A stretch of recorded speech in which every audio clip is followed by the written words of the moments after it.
আসসালামু আলাইকুম প্রিয় শিক্ষার্থীরা, আরেকটি নতুন ভিডিও নিয়ে তোমাদের সামনে হাজির হলাম। আমি মোহাম্মদ বিল্লাল সরকার। বর্তমানে পড়াশোনা করছি রাজশাহী ইউনিভার্সিটি।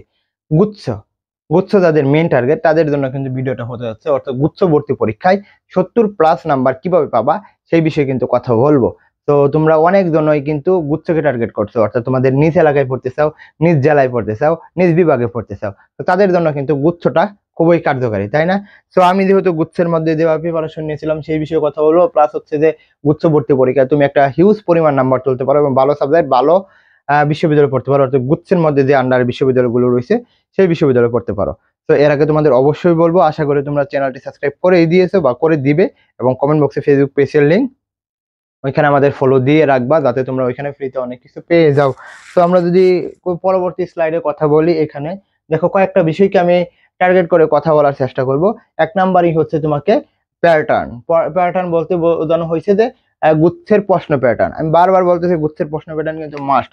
মনে করো তুমি গুচ্ছের বি ইউনিটের পরীক্ষা দিবা, কি বি ইউনিটের পরীক্ষা দিবা, দেখবো এই বাংলা থেকে তোমাকে প্রশ্ন দিবে 25টা, হচ্ছে কি বাংলা প্রথম পত্র, বাংলা ফার্স্ট পেপার। তো তুমি যদি ফার্স্ট পেপারকে গুরুত্ব না দে, তুমি শুধু হ্যাঁ আমি তো রাজশাহী বিশ্ববিদ্যালয়ে পরীক্ষা দিয়েছিলাম, চট্টগ্রামে পরীক্ষা দিয়েছিলাম, ওইখানে তো আমাদের বাংলা ব্যাকরণ থেকে প্রশ্ন আসে, তো এরকম করলে কিন্তু তোমার হবে না। যেখানে যেটা দরকার সেটা কিন্তু তোমাকে কভার করতে হবে। যদি গুচ্ছের মধ্যে পরীক্ষা দিতে চাও, অবশ্যই তোমাকে প্রশ্ন প্যাটার্নটা বুঝতে হবে। যেমন আমি বললাম যে বাংলা প্রথম পত্রটাকে গুরুত্ব দিতে হবে। তেমনই ভাবে ইংলিশের ক্ষেত্রে দেখবে যে গ্রামাটিক্যাল পার্ট থেকে প্রশ্ন করে, ভোকাবুলারি পার্ট থেকে প্রশ্ন করে, আর একটা কম্প্রিহেনশন দেয়। তো তুমি এখন কম্প্রিহেনশন পড়লা না, ওইখানে গিয়ে দেখলা যে কম্প্রিহেনশন আসছে, ভাই আমি তো কম্প্রিহেনশন পারি না। পারতে তো হবে নাকি?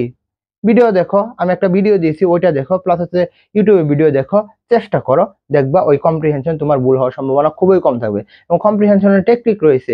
তো যারা ওই বিষয়ে জানতে চাও তারা অবশ্যই আমাদের যে বেস রয়েছে সেখানে ভর্তি হতে পারো। তোমাদের যদি দেখাই, আমাদের কিন্তু জিএসটি আর ইউ কুমিল্লা খুলনার বেস চলমান রয়েছে। এখানে কিন্তু আমাদের যত্ন সহকারে তোমাদের বেসিক থেকে অ্যাডভান্স পর্যন্ত পড়ানো হবে বাংলা ইংরেজি জিকে।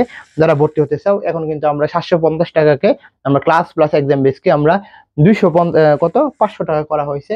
আর শুধুমাত্র এক্সাম বেসে যারা ভর্তি হতে চাও তারা কিন্তু 250 টাকা দিয়ে ভর্তি হতে পারো। দেখো মানবিক বিভাগ পরিবর্তন, কমার্স এবং অবাণিজ্য যেটাকে বলা হয় সেটাও ভর্তি হতে পারো রাজশাহী বিশ্ববিদ্যালয়ের জন্য। সকল রুটিন দেওয়া রয়েছে। যারা ভর্তি হতে চাও জাস্ট তোমাদের বলবো যে তোমরা নক করো, দ্রুত নক করো হোয়াটসঅ্যাপে, তাহলে হবে। তো প্রশ্ন প্যাটার্নের পর আমি যেটা কথা বলবো সেটা কি, আমাদের বিশ্ববিদ্যালয়ে চান্স পাওয়ার জন্য, বিশ্ববিদ্যালয় না যে কোনো কাজ করার জন্য, যে কোনো ভালো দিকে যাওয়ার জন্য তোমাকে কিন্তু অবশ্যই রুটিন থাকতে হবে। রুটিনটা কি, তুমি কখন কোনটা পড়বা সেটা কিন্তু তোমাকে জানতেই হবে। এছাড়া আদারওয়াইজ বিশ্ববিদ্যালয়ে চান্স কেউ পায়নি, আমরাও পাইনি, তোমরাও পাবা না। তো যদি গুচ্ছের মধ্যে চান্স পেতে চাও, রুটিন প্লাস নোট।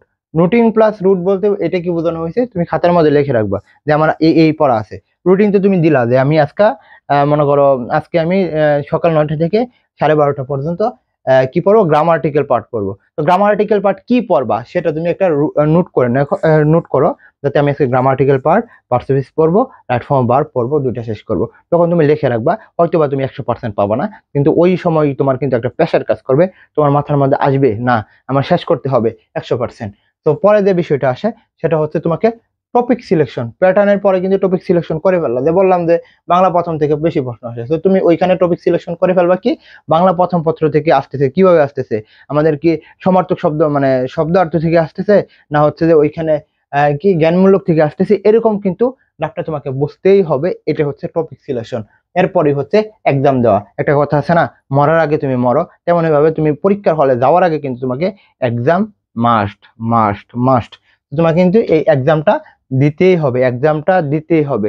তো এক্সামটা যেটা হবে যে তুমি যে টপিকটা পড়লা একদিনে, অর্থাৎ তুমি আজকে রাইট ফর্ম বার পড়লা, সেই রাইট ফর্ম বারের উপর তোমার একটা এক্সাম হবে, সেই এক্সামটা কিন্তু তুমি দিবা, যাতে তোমার জন্য খুবই ভালো হয়ে থাকে।